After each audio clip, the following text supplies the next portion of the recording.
There was Eru, the One, who in Ardor is called Ilúvatar. And he made first the Ainur, the Holy Ones, that were the offspring of his thought.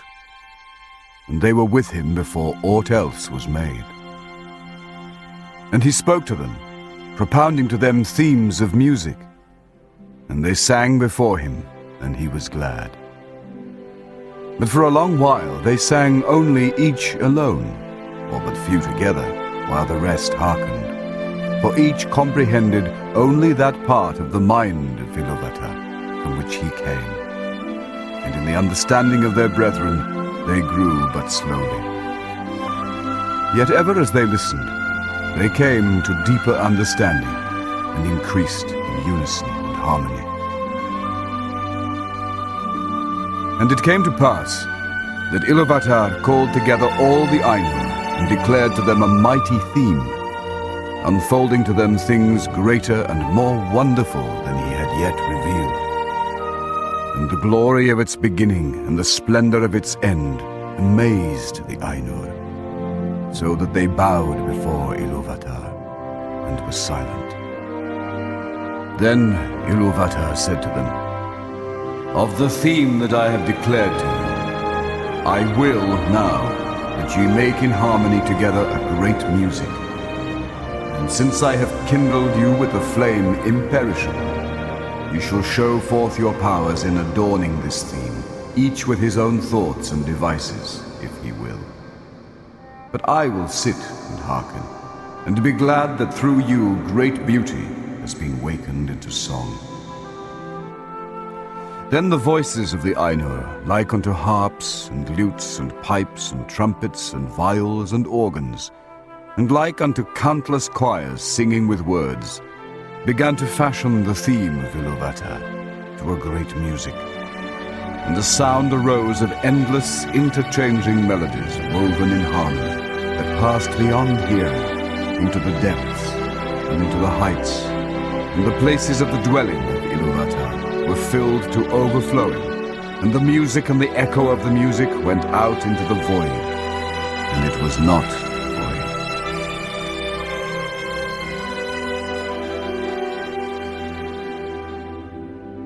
Never since have the Ainur made any music like to this music. Though it has been said that a greater still shall be made before Ilúvatar, by the choirs of the Ainur and the children of Ilúvatar after the end of days.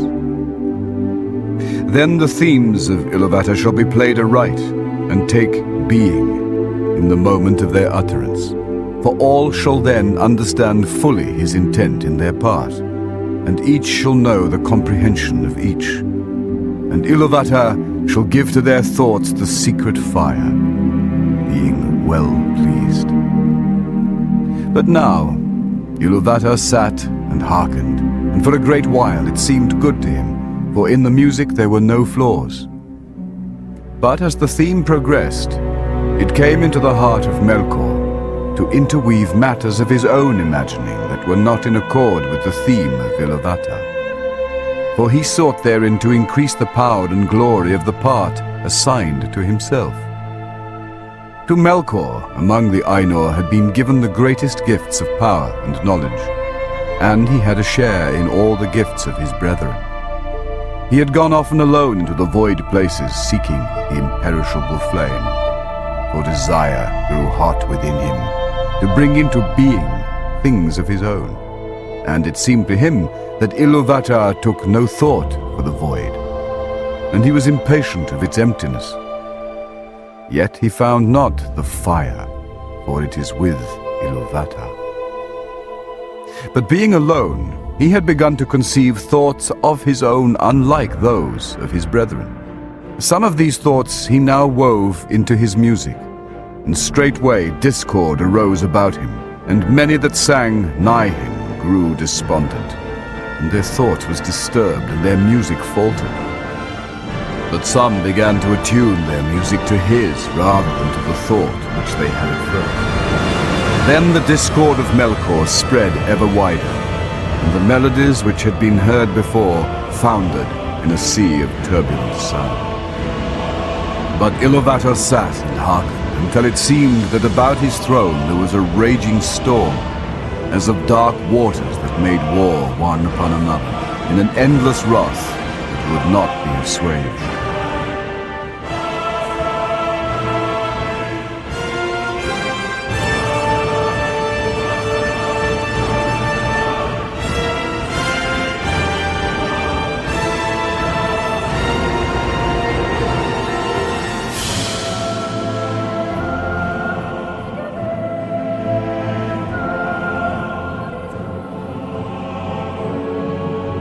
Then Iluvatar arose, and the Ainur perceived that he smiled. And he lifted up his left hand, and a new theme began amid the storm. Like, and yet unlike to the former theme, and it gathered power, and had new beauty.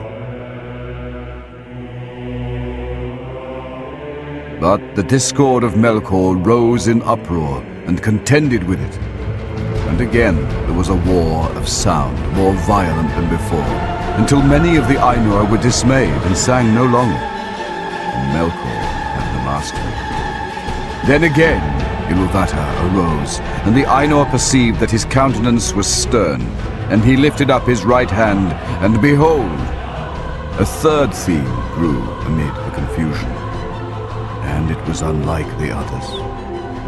For it seemed at first soft and sweet, a mere rippling of gentle sounds in delicate melodies.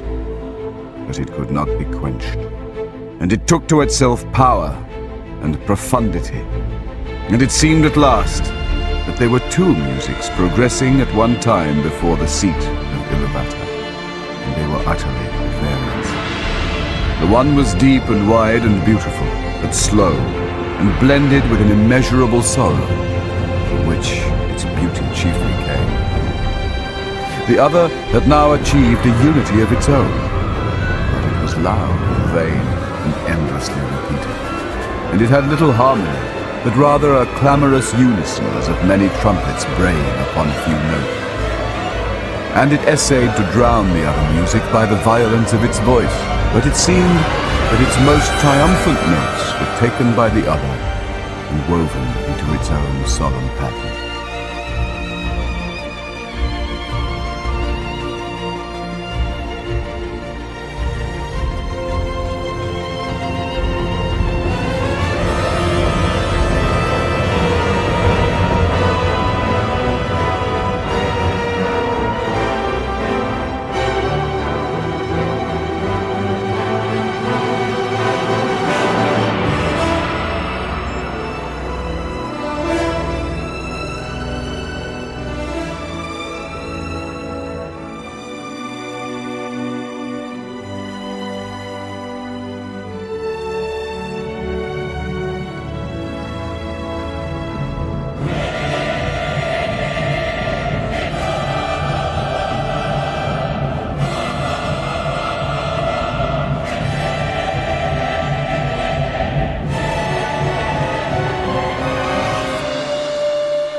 In the midst of this strife, whereat the halls of Iluvatar shook, and a tremor ran out into the silences yet unmoved,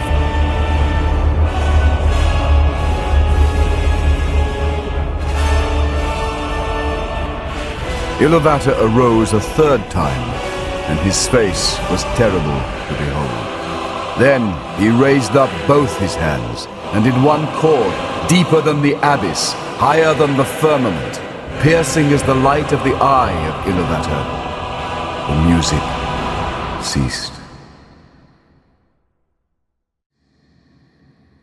Then Iluvatar spoke, and he said, "Mighty are the Ainur, and mightiest among them is Melkor, but that he may know, and all the Ainur, that I am Iluvatar, those things that ye have sung, I will show them forth, that ye may see what ye have done.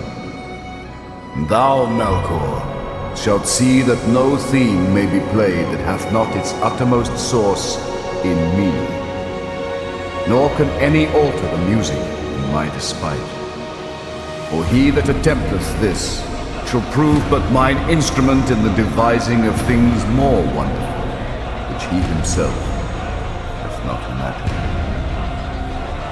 Then the Ainur were afraid, and they did not yet comprehend the words that were said to them, and Melkor was filled with shame, with which came secret anger. But Iluvatar arose in splendor, and he went forth from the fair regions that he had made for the Ainur, and the Ainur followed him.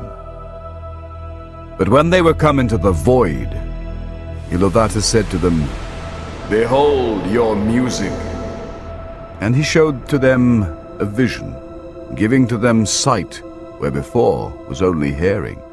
And they saw a new world made visible before them. And it was globed amid the void, and it was sustained therein, but was not of it. And as they looked and wondered, this world began to unfold its history, and it seemed to them that it lived and grew.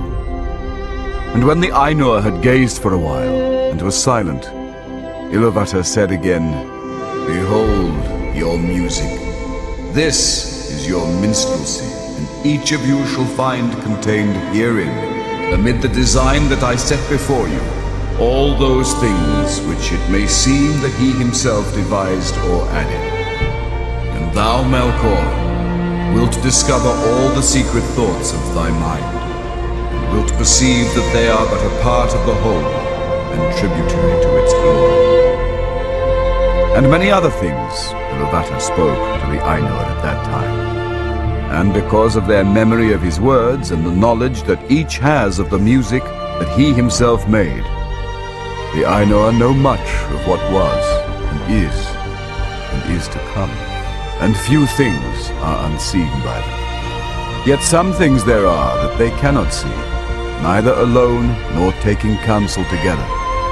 For to none but himself has Iluvatar revealed all that he has in store, and in every age there come forth things that are new, and have no foretelling, for they do not proceed from the past. And so it was, that as this vision of the world was played before them, the Ainur saw that it contained things which they had not thought. And they saw with amazement the coming of the children of Iluvatar, and the habitation that was prepared for them, and they perceived that they themselves in the labor of their music had been busy with the preparation of this dwelling, and yet knew not that it had any purpose beyond its own beauty. For the children of Iluvatar were conceived by him alone, and they came with the third theme, and were not in the theme which Iluvatar propounded at the beginning, and none of the Ainur had part in their making. Therefore, when they beheld them, the more did they love them, being things other than themselves, strange and free, wherein they saw the mind of Iluvatar reflected anew, and learned yet a little more of his wisdom, which otherwise had been hidden, even from the Ainur. Now the children of Iluvatar are elves and men, the firstborn and the followers. And amid all the splendors of the world, its vast halls and spaces and its wheeling fires, Iluvatar chose a place for their habitation in the deeps of time, and in the midst of the innumerable stars. And this habitation might seem a little thing to those who consider only the majesty of the Ainur, and not their terrible sharpness, as who should take the whole field of Arda for the foundation of a pillar, and so raise it until the cone of its summit were more bitter than a needle. Or who consider only the immeasurable vastness of the world, which still the Ainur are shaping, and not the minute precision to which they shape all things therein.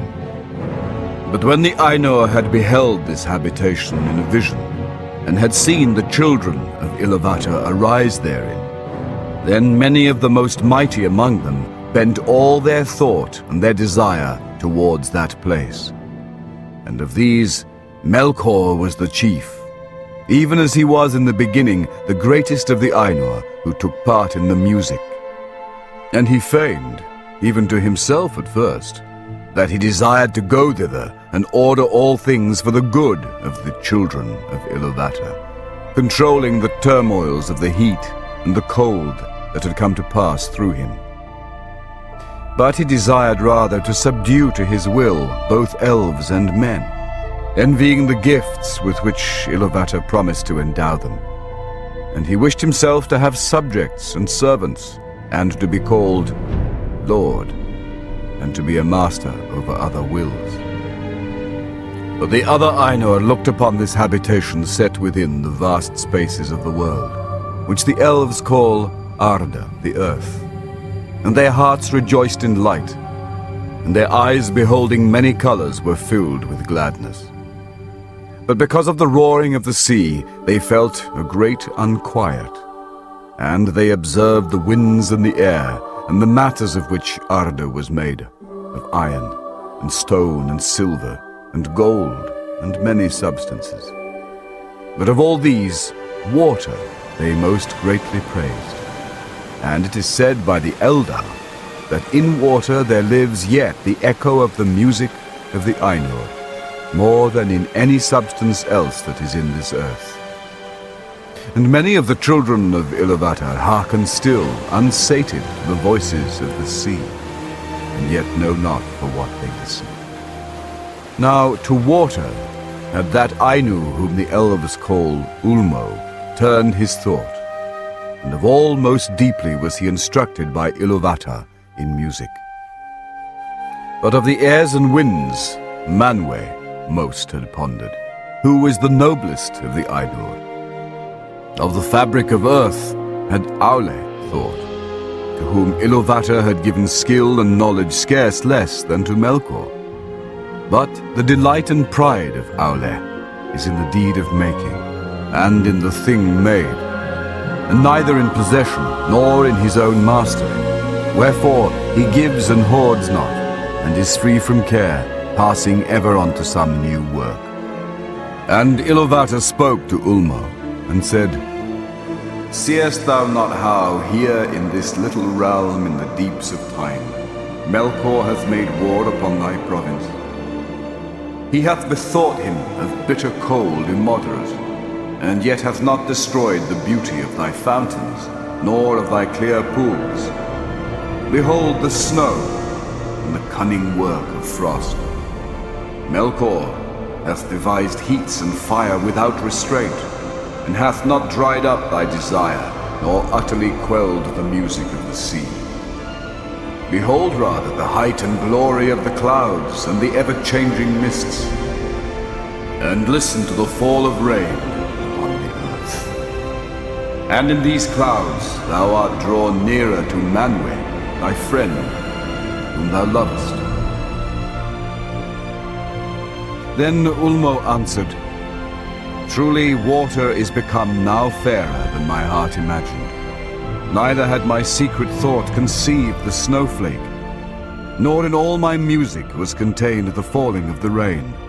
I will seek Manwe, that he and I may make melodies forever to thy delight. And Manwe and Ulmo have from the beginning been allied, and in all things have served most faithfully the purpose of Iluvatar. But even as Ulmo spoke, and while the Ainur were yet gazing upon this vision, it was taken away and hidden from their sight. And it seemed to them that in that moment they perceived a new thing, darkness, which they had not known before except in thought. But they had become enamored of the beauty of the vision and engrossed in the unfolding of the world, which came there to being, and their minds were filled with it. For the history was incomplete, and the circles of time not full wrought when the vision was taken away. And some have said that the vision ceased ere the fulfillment of the dominion of men and the fading of the firstborn. Wherefore, though the music is over all, the Valar have not seen as with sight the later ages, or the ending of the world. Then there was unrest among the Ainur. But Iluvatar called to them and said, I know the desire of your minds, that what ye have seen should verily be, not only in your thought, but even as ye yourselves are, and yet other. Therefore, I say, Ea, let these things be. And I will send forth into the void the flame imperishable, and it shall be at the heart of the world, and the world shall be. And those of you that will may go down into it. And suddenly the Ainur saw afar off a light, as it were a cloud with a living heart of flame. And they knew that this was no vision only, but that Iluvatar had made a new thing, Ea, the world that is. Thus it came to pass that of the Ainur some abode still with Iluvatar beyond the confines of the world. But others, and among them many of the greatest and most fair, took the leave of Iluvatar and descended into it. But this condition Iluvatar made, or it is the necessity of their love, that their power should thenceforward be contained and bounded in the world, to be within it forever, until it is complete, so that they are its life, and it is theirs. And therefore they are named the Valar, the powers of the world. But when the Valar entered into Ea, they were at first astounded and at a loss, for it was as if naught was yet made which they had seen in vision, and all was but on point to begin, and yet unshaped, and it was dark. For the great music had been but the growth and flowering of thought in the timeless halls, and the vision only a foreshowing. But now they had entered in at the beginning of time, and the Valar perceived that the world had been but foreshadowed and foresung, and they must achieve it. So began their great labors in wastes unmeasured and unexplored, and in ages uncounted and forgotten, until in the deeps of time, and in the midst of the vast halls of Ea, there came to be that hour and that place where was made the habitation of the children of Iluvatar. And in this work the chief part was taken by Manwë, and Aule, and Ulmo. But Melkor too was there from the first, and he meddled in all that was done, turning it, if he might, to his own desires and purposes, and he kindled great fires.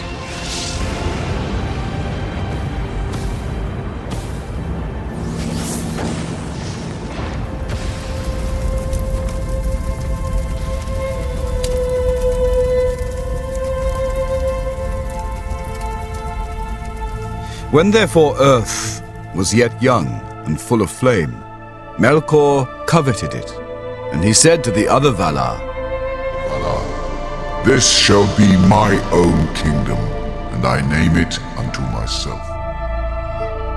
But Manwë was the brother of Melkor in the mind of Iluvatar, and he was the chief instrument of the second theme that Iluvatar had raised up against the discord of Melkor. And he called unto himself many spirits, both greater and less, and they came down into the fields of Arda, and aided Manwë, lest Melkor should hinder the fulfillment of their labor forever, and earth should wither ere it flowered. And Manwë said unto Melkor, This kingdom thou shalt not take for thine own wrongfully, for many others have labored here no less than thou. And there was strife between Melkor and the other Valar, and for that time Melkor withdrew and departed to other regions, and did there what he would. But he did not put the desire of the kingdom of Arda from his heart. Now the Valar took to themselves shape and hue, and because they were drawn into the world by love of the children of Iluvatar, for whom they hoped, they took shape after that manner which they had beheld in the vision of Iluvatar, save only in majesty and splendor. Moreover, their shape comes of the knowledge of the visible world, rather than of the world itself. And they need it not, save only as we use raiment, and yet we may be naked and suffer no loss of our being. Therefore the Valar may walk, if they will, unclad, and then even the Eldar cannot clearly perceive them, though they be present. But when they desire to clothe themselves, the Valar take upon them forms, some as of male and some as of female. For that difference of temper they had even from their beginning, and it is but bodied forth in the choice of each, not made by the choice, even as with us male and female may be shown by the raiment, but is not made thereby. But the shapes wherein the great ones array themselves are not at all times like to the shapes of the kings and queens of the children of Iluvatar. For at times they may clothe themselves in their own thought, made visible in forms of majesty and dread. And the Valar drew unto them many companions, some less, some well nigh as great as themselves, and they labored together in the ordering of the earth and the curbing of its tumults. Then Melkor saw what was done, and that the Valar walked on earth as powers visible, clad in the raiment of the world, and were lovely and glorious to see, and blissful, and that the earth was becoming as a garden for their delight, for its turmoils were subdued. His envy grew then the greater within him, and he also took visible form. But because of his mood and the malice that burned in him, that form was dark and terrible. And he descended upon Arda in power and majesty greater than any other of the Valar, as a mountain that wades in the sea, and has its head above the clouds, and is clad in ice and crowned with smoke and fire. And the light of the eyes of Melkor was like a flame that withers with heat and pierces with deadly cold. Thus began the first battle of the Valar with Melkor for the dominion of Arda. And of those tumults the elves know but little, for what has here been declared is come from the Valar themselves, with whom the Eldalir spoke in the land of Valinor, and by whom they were instructed. But little would the Valar ever tell of the wars before the coming of the Eldar. Yet it is told among the Eldar that the Valar endeavored ever, in despite of Melkor, to rule the earth and to prepare it for the coming of the firstborn. And they built lands, and Melkor destroyed them. Valleys they delved, and Melkor raised them up. Mountains they carved, and Melkor threw them down. Seas they hollowed, and Melkor spilled them. And naught might have peace or come to lasting growth, for as surely as the Valar began a labor, so would Melkor undo it or corrupt it. And yet their labor was not all in vain. And though nowhere and in no work was their will and purpose wholly fulfilled, and all things were in hue and shape other than the Valar had at first intended, slowly nonetheless the earth was fashioned and made firm. And thus was the habitation of the children of Iluvatar established at last in the deeps of time, and amidst the innumerable stars. Valaquenta, account of the Valar and Maya according to the law of the Eldar.